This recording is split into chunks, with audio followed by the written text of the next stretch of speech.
Yan timbang. Yep. Okay. Plug and play. Walang bumabangga sa gilid. Okay siya. Sound check natin, par. Okay.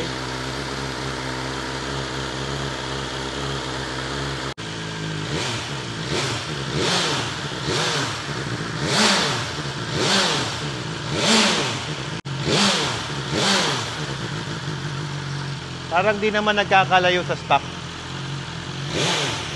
Pakinggan natin yung 8,000 RPM.